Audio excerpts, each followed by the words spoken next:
Hello students, আশা করি তোমরা সব ভালো আছো। আমি অনিন্দিতা ম্যাডাম। তোমরা আজকে চলে এসেছো কনফিডেন্ট ইংলিশ উইথ পার্থ স্যারের টিউটোরিয়ালে। আজকের এই tutorial West Bengal board of secondary এডুকেশনের ক্লাস 7-এর ছাত্রছাত্রীদের জন্য। আর আমি আজকে চলে এসেছি তোমাদের লেসন 13 ঘোস্ট অন দ্য বারান্দা এই গল্পটির ইউনিট 1-এর অ্যাক্টিভিটিসগুলো নিয়ে। ইউনিট 1 আমি আগের ক্লাসে পড়িয়েছি, তার বঙ্গানুবাদ করিয়ে দিয়েছি। আশা করি তোমরা সবাই দেখেছো। যদি কেউ মিস করে যাও তাহলে confident English with Partha sir চ্যানেলে যাবে, সেখানে ক্লাস 7-এর যে প্লেলিস্ট আছে সেখানে দেখবে ভিডিওটা আপলোড করা আছে, সবাই দেখে নিও। তাহলে তোমাদের প্রশ্নগুলো বুঝতে, তার উত্তর করতে সুবিধা হবে। আর অ্যাক্টিভিটি 1-এ তোমরা চলে এসো, পেজ নাম্বার 129। এখানে দেখো সমস্ত অ্যাক্টিভিটিসগুলো আছে। ভিডিওটা দেখার পর তোমাদের যদি ভালো লাগে তাহলে অবশ্যই লাইক করো, কমেন্টের মাধ্যমে জানিও তোমাদের কেমন লাগছে। আর যারা যারা এখনও পর্যন্ত confident English with Partha sir চ্যানেলটাকে সাবস্ক্রাইব করোনি তারা সাবস্ক্রাইব করে নিও। তাহলে দেখো অ্যাক্টিভিটি 1-এ কি বলেছে একবার দেখে নাও। Complete the following table with information from the text. Text থেকে ইনফরমেশন নিয়ে আমাদেরকে এই টেবিলটা আমাদের ফিল আপ করতে হবে। কি আছে টেবিলে আমরা দেখে নিই। টেবিলের লেফট সাইডে আমাদের আছে স্টেটমেন্ট, কিছু স্টেটমেন্ট আছে, বাক্য আছে, এবং ডান দিকে কি আছে, এখানে ব্ল্যাঙ্ক ঘর আছে, এখানে আমাদের রিজন লিখতে হবে।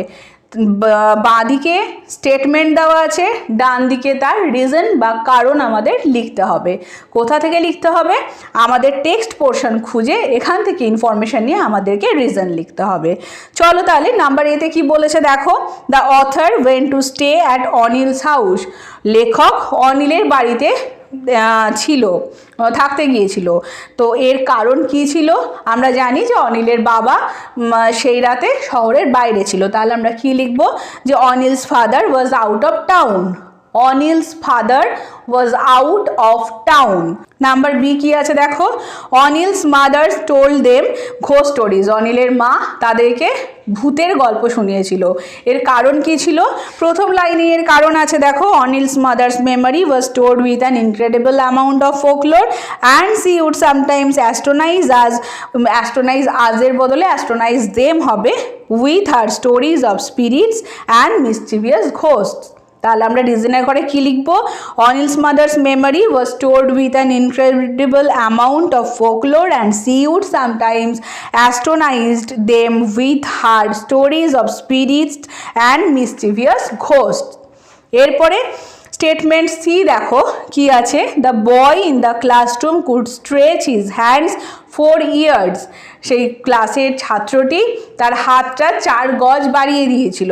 এর রিজন কি ছিল? হি ওয়াজ আ জিন। রিজন ছিল সে একটা জিন ছিল। নাম্বার ডিতে কি আছে দেখো। Anil wish to be a জিন। অনিল জিন হতে চেয়েছিল। কেন অনিল জিন হতে চেয়েছিল? আমরা দেখেছি জিন হলে তার হাতটা যদি 4 গজ বেড়ে যেত তাহলে তার ভলিবল খেলার সময় সুবিধা হতো, সেই জন্য অনিল জিন হতে চেয়েছিল। তাহলে আমরা এখানে রিজনের ঘরে কি লিখবো? যে he would gain advantage in volleyball matches. He would gain advantage in volleyball matches. এরপরে দেখো অ্যাক্টিভিটি 2। অ্যাক্টিভিটি 2-তে কি আছে? Answer the following questions. এখানে কিছু কোয়েশ্চেন্স আছে, তার আনসার আমাদেরকে করতে হবে। এটা আমি সমস্ত অ্যাক্টিভিটিস বলার পর শেষে করব, কেন এটা আমাদেরকে বোর্ডে করতে হবে। এরপরে অ্যাক্টিভিটি 3 দেখো কি বলেছে। Fill in the blanks by choosing appropriate word from the box given below. এখানে এই যে নিচে বক্স আছে, এখানে কিছু ওয়ার্ড দেওয়া আছে, সেখান থেকে নিয়ে আমাদেরকে শূন্যস্থান পূরণ করতে হবে। You may need to change the form of the words. তুমি চাইলে এই সমস্ত ওয়ার্ডের ফর্মগুলোকে চেঞ্জ করতে পারো। কি কি ওয়ার্ড আছে আমরা একবার দেখে নিই। Incredible, fetch, covered, agility. Number A দেখো কি আছে। Since she is a gymnast she has great ব্ল্যাঙ্কে আমাদের কি বসবে? এজিলিটি। জিমন্যাস্টের জন্য এজিলিটির প্রয়োজন, তাই আমরা ব্ল্যাঙ্কে লিখবো agility. Number B, Tuhin dash a bucket of water. আমরা কি লিখবো আনসার? তুহিন ফেচড। ফেচ আছে, এখানে ইডি যোগ করে আমরা করব fetched. Tuhin fetched a bucket of water.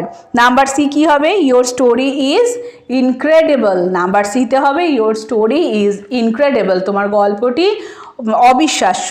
Incredible মানে অবিশ্বাস্য। Number D, the utensils are kept inside a ব্ল্যাঙ্কে হবে কাবার্ড। ইউটেন্সিলস মানে বাসনপত্র। বাসনপত্র কোথায় রাখা হয়? কাবার্ডে রাখা হয় আমরা জানি। তাহলে আমরা কি লিখবো? The utensils are kept inside a cupboard. Okay, এরপরে অ্যাক্টিভিটি 4 দেখো, অ্যাক্টিভিটি 4-এ কি বলেছে, complete the following comparisons by correctly choosing the word from the box given below.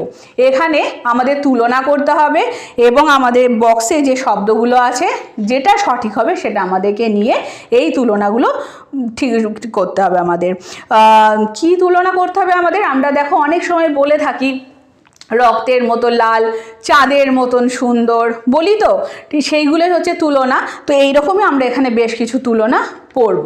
চলো দেখি। Number A, as dash as coal. Coal মানে হচ্ছে কয়লা, আমরা জানি কয়লা কালো, তাহলে আমরা কি লিখবো, as black as coal. Next পেজে দেখো number B, as dash as a lion. Lion সিংহ, তিনি হচ্ছেন পশুরাজ, পশুরাজ ভীষণ সাহসী, তাহলে আমরা এখানে কি লিখবো, as brave as a lion. Number C, as dash as a bee. Bee মানে হচ্ছে মৌমাছি, as busy as a bee, মৌমাছির মতো ব্যস্ত।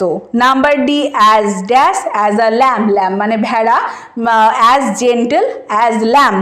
Number E, as dash as a peacock. Peacock মানে হচ্ছে ময়ূর, as proud as a peacock. Number F, as dash as grass. Grass মানে হচ্ছে ঘাস, এখানে আমরা কি লিখবো, আমরা বুঝতেই পারছি কি লিখবো, অ্যাজ গ্রিন অ্যাজ গ্রাস। তারপরে নাম্বার জি দেখো কি আছে, as dash as a rock. Rock মানে হচ্ছে পাথর বা পাহাড়, তো পাথরের মতন কি, ফার্ম, অ্যাজ ফার্ম মানে হচ্ছে দৃঢ়, as a rock. Number H, as dash as lead. Lead মানে হচ্ছে সীসা, এক ধরনের ধাতু যেটা খুব ভারী হয়, তাহলে এখানে আমরা কি লিখবো, অ্যাজ হেভি অ্যাজ লেড। তারপরে I, as dash as ice. Ice মানে বরফ, বরফ কি হয়, ঠান্ডা হয়, তাহলে আমরা কি লিখবো, as cold as ice. Number J, as dash as fire. Fire মানে হচ্ছে আগুন, আগুন কি হয়, গরম হয়, তাহলে কি লিখবো, অ্যাজ হট অ্যাজ ফায়ার। ওকে, এরপরে দেখো অ্যাক্টিভিটি 5। অ্যাক্টিভিটি 5-এ কি বলেছে, rewrite the following sentences using the adverb given in brackets in the appropriate place. এখানে কিছু সেন্টেন্স আছে এবং ব্র্যাকেটে কিছু অ্যাডভার্ব আছে। অ্যাডভার্বগুলো এই সেন্টেন্সের কোথায় বসবে সেই প্রপার প্লেসটা আমাদেরকে ঠিক করে অ্যাডভার্বগুলোকে বসাতে হবে। চলো নাম্বার এতে একবার দেখে নিই। This exercise is easy. ব্র্যাকেটে আছে কোন adverb, too, T double O too, তাহলে এখানে কোথায় বসবে সেটা, this exercise is too easy. ইজির আগে বসবে too. This exercise is too easy. Number B দেখো, দ্য ট্রেন ইজ ফাস্ট। ব্র্যাকেটে আছে অ্যাডভার্ব ফেয়ারলি। ফেয়ারলি কোথায় বসবে, the train is fairly fast. ফাস্টের আগে বসবে fairly, the train is fairly fast. Number C দেখো, দ্য বটল ইজ ফুল। ব্র্যাকেটে আমরা দেখতে পাচ্ছি কোন অ্যাডভার্ব আছে, quite. The bottle is quite full. ফুলের আগে বসবে quite, the bottle is quite full. Number D, we won the match. ব্র্যাকেটে কোন অ্যাডভার্ব আছে, নিয়ারলি, তাহলে এখানে নিয়ারলিটা কোথায় বসবে, we nearly won the match. We এর পরে বসবে nearly, we nearly won the match. তারপরে number E, we are late, let us hurry. ব্র্যাকেটে কোন অ্যাডভার্ব আমরা দেখতে পাচ্ছি, রাদার। কোথায় বসবে এটা, rather we are late, let us hurry. Rather একদম প্রথমে বসবে, rather we are late, let us hurry. Number F, she has come in. ব্র্যাকেটে আমরা দেখতে পাচ্ছি অ্যাডভার্ব আছে just. She has just come in, তাহলে হ্যাজের পরে জাস্ট বসবে, she has just come in. Number G, he makes a mistake. ব্র্যাকেটে দেখতে পাচ্ছি নেভার আছে, তাহলে কি লিখবো, he never makes a mistake. হি এর পরে নেভার বসবে, he never makes a mistake. Number H, I get up early in the morning. ব্র্যাকেটে আছে adverb always. I always get up early in the morning. Get up আয়ের পরে বসবে always, I always get up early in the morning. Number I, I am sorry. ব্র্যাকেটে আছে very, কোথায় বসবে, I am very sorry. Am এর পরে বসবে very, I am very sorry. Number J, he was intelligent to solve the problem. ব্র্যাকেটে কোন adverb আছে, এনাফ। এনাফ কোথায় বসবে, he was intelligent enough to solve the problem. He was intelligent enough, তাহলে enough কোথায় বসছে, ইন্টেলিজেন্টের পরে, intelligent enough to solve the problem. Okay, তাহলে আমাদের অ্যাক্টিভিটি 5 পর্যন্ত সমস্ত অ্যাক্টিভিটিসগুলো হয়ে গেল। বাদ থাকলে শুধু অ্যাক্টিভিটি 2। অ্যাক্টিভিটি 2-তে 4টে কোয়েশ্চেন আছে, আমি বোর্ডে কোয়েশ্চেনের আনসারগুলো করিয়ে দিই। চলো দেখো, আমার লেখা হয়ে গেছে, পড়ে দিয়ে এবার তোমাদের। Activity 2, question number A, what attracts a jinn. জিনদেরকে কি আকর্ষণ করে? Jinns are attracted by long hair and pretty black eyes, full stop. লম্বা চুল এবং কালো কালো চোখ এই দেখে জিনরা প্রলুব্ধ হয়। Jinns are attracted by long hair and pretty black eyes, full stop. Question number B, list of activities of an annoyed Munjya, full stop. সমস্ত মুঞ্জিয়া রেগে গেলে বা বিরক্ত হলে যে কাজগুলো করে তার একটা তালিকা লেখো। When a Munjia is annoyed, যখন মুঞ্জিয়াকে বিরক্ত হয়, he rushes out from his tree and upsets tongues, bullock carts, cycles and even a bus, full stop. যখন মুঞ্জিয়াকে বিরক্ত করা হয় তখন সে কি করে? গাছ থেকে ছুটে চলে আসে এবং টাঙা মানে হচ্ছে ঘোড়ার গাড়ি, বুলক কার্টস মানে গরুর গাড়ি এবং সাইকেল এমনকি বাস পর্যন্ত ভেঙে দেয়। Okay, number C, why must one be careful while yearning under a peepul tree at night? কেন একজন যখন পিপুল গাছের তল দিয়ে রাতে যাবে হাই তুলতে তুলতে তখন তাকে সতর্ক হতে হবে?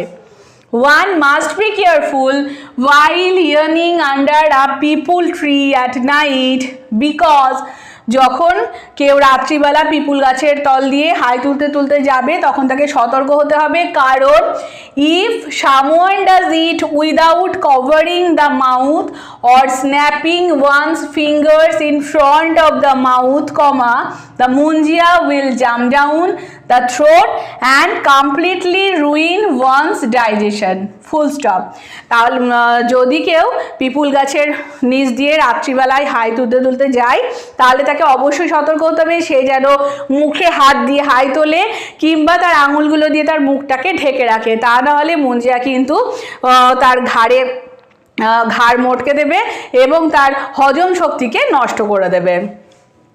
Question number D, how did the boy in the class show that he was a jinn?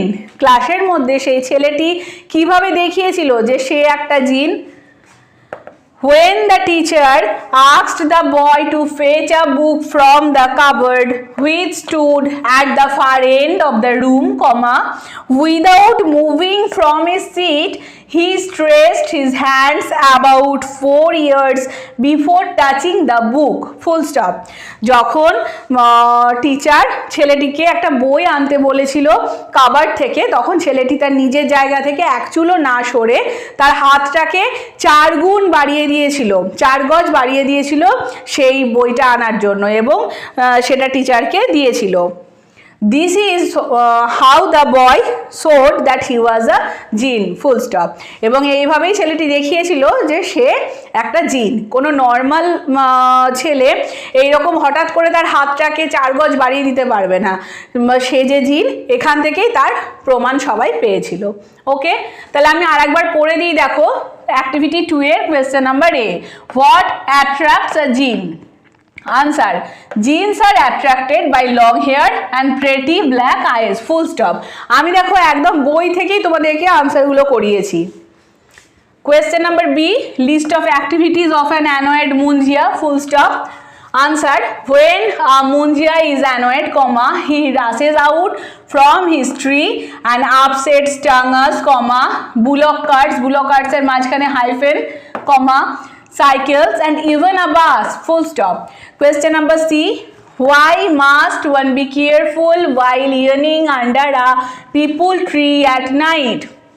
Answer, one must be careful while yearning under a peepul tree at night because if someone does it without covering the mouth or snapping one's fingers in front of the mouth, the munjia will jump down the throat and completely ruin one's digestion, full stop.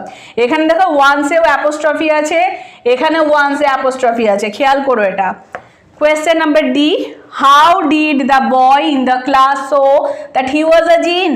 Answer, When the teacher asked the boy to fetch a book from the cupboard which stood at the far end of the room, without moving from his seat, he stretched his hands about 4 years before touching the book, full stop. This is how the boy showed that he was a jinn, full stop. ওকে, তাহলে এই activity 2 এর question আনসারের সাথে সাথে আমাদের আজকের unit 1 এর অ্যাক্টিভিটিসগুলো সব শেষ হলো। তোমরা খুব ভালো করে পড়ো, এর পরের দিন ইউনিট 2 নিয়ে দেখা হচ্ছে তোমাদের সাথে।